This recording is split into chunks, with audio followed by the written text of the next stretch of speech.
Hi అండి, welcome to my channel. నా పేరు ధన అండి. అందరూ ఎలా ఉన్నారు? ఈరోజు అయితే ఎగ్తో చేసుకునే సింపుల్ కర్రీ చూపిస్తున్నానండి. చాలా టేస్టీగా ఉంటుంది, చాలా సింపుల్గా కూడా చేసుకోవచ్చు. 5 నిమిషాల్లో రెడీ చేసుకోవచ్చు అండి. కర్రీ వండడం రాని వాళ్ళు కూడా ఈజీగా చేసుకునే విధంగా ఉంటుంది. ముందుగా అయితే స్టవ్ వెలిగించుకొని కళాయి పెట్టి ఆయిల్ అనేది వేసుకోవాలా. ఆయిల్ హీటెక్కిన తర్వాత 1 కప్పు సన్నగా కట్ చేసుకున్న ఉల్లిపాయలని వేసుకొని లైట్గా వేగనివ్వాలండి. దీంట్లో ఒక 3-4 పచ్చిమిర్చి కూడా చిన్నగా ఇలాగా కట్ చేసుకొని వేసుకోవాలా. ఇవి లైట్గా వేగిన తర్వాత దీంట్లో 1/2 టేబుల్ స్పూను అల్లం వెల్లుల్లి పేస్ట్ అనేది వేసుకొని పచ్చివాసన పోయేంత వరకు వేగనివ్వాలండి.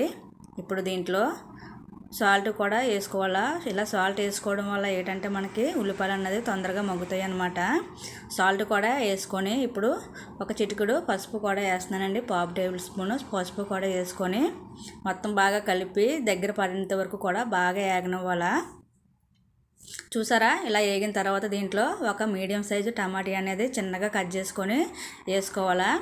వేసుకొని మొత్తం అంతా టమాటీ మగ్గిపోయేంత వరకు కూడా మూత పెట్టుకొని దగ్గర పడినవ్వాలండి.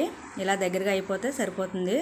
దీంట్లో ఇప్పుడు మనం టేస్ట్కి సరిపడగా కారం అనేది యాడ్ చేసుకోవాలా. నేనైతే 2 టేబుల్ స్పూన్లు వేసుకున్నానండి. కారం వేసుకున్న తర్వాత ఇప్పుడు వాటర్ అనేది వేసుకుందాము. వాటర్ అంటే చాలా తక్కువ వేసుకోవాలా. చిన్న గ్లాసులో 1/2 అయితే సరిపోతుంది అనమాట. ఎక్కువ వాటర్ అనేది అవసరం ఉండదండి, కొంచెం వాటర్ సరిపోతుంది. ఈ మసాలాలన్నీ బాగా ఉల్లిపాయలకు పట్టుకొని వేగేంత వరకు ఉంచాలండి.